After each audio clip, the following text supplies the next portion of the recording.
how is that young teenager supposed to understand and understand all the hormones that they're going through from puberty, or even before then, have a sense of who they are when you're pushing, sex before anything else? Absolutely. That's not going to help in any sense. So when we have all these other ways of how we are pushing sex and promoting it, and not saying, hey, listen, we need to learn how to promote self-love, or even beyond self-love, just self-awareness of who you are, and then they can make their own decision of how they want to go about it as they get older.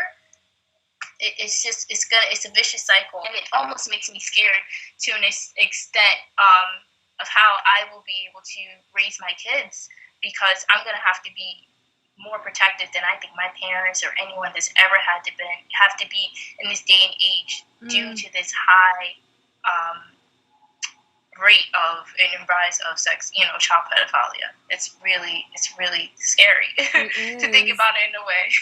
It is, and if you look back at, I remember when I was younger growing up, I would I used to love watching music videos when I was a little kid, and just watching all of these things, and I would just very innocently try to mimic that. And now looking back on it, it's there is an agenda there. There's an agenda behind trying to just present these overtly sexual ideas to young kids, knowing how kids are, knowing that kids are just these sponges that they take in things, they try to replicate things, and then the other thing too is that, the majority of people who I've talked to, the majority of men I've talked to, have all watched porn before age 10, 10 years old or before that. It's like kids are watching this stuff. It's not just adults, Not normal. That is not what kids are supposed to be doing at 10. At 10, I was begging to go outside and play.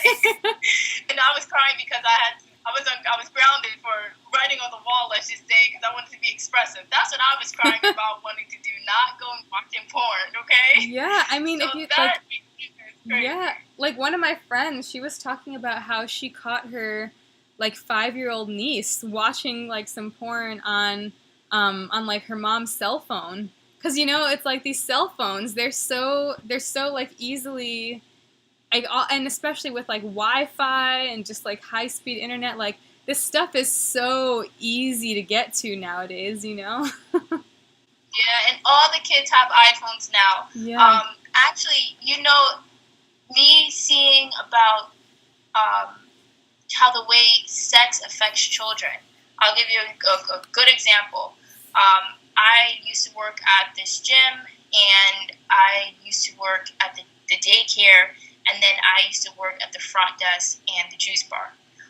And when I would work at the childcare, a lot of the parents said, "Hey, can you please, watch my children outside of the gym, this day?"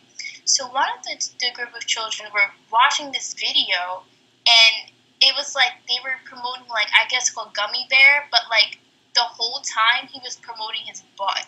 He was shaking his butt, and the kid was doing it too. And I'm this is ways that they are sexually adding little sexual hints into the kids. And the kids are singing the song, and they like the song, but then once you see the visuals, the kids are mimicking what they're watching. It's brainwashing.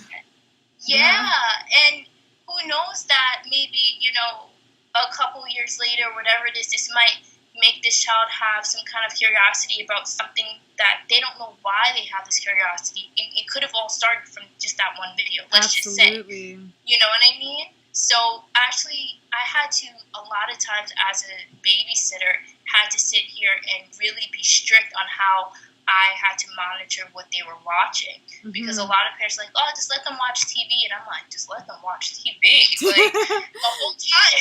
They're just watching TV. I mean, but one of the parents that really inspired me to learn how to train my children and have them on the schedule when it's my time, they didn't have any TV time, no screen time. Mm-hmm. I think they had what they called screen time, mm-hmm.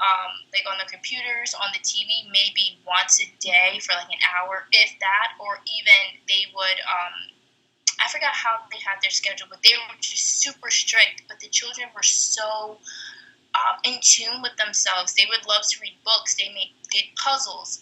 We would always go outside and play, even if it was, because in here in Jersey it snows like crazy sometimes. We have those crazy blizzards, and they were still like, hey, let them go outside and play. Let them go and do like things that I used to do when I was younger, and I was just not used to seeing that in this modern day and time, because all the children are just so connected to these other things that aren't really benefiting them in a way of getting them closer to who they are.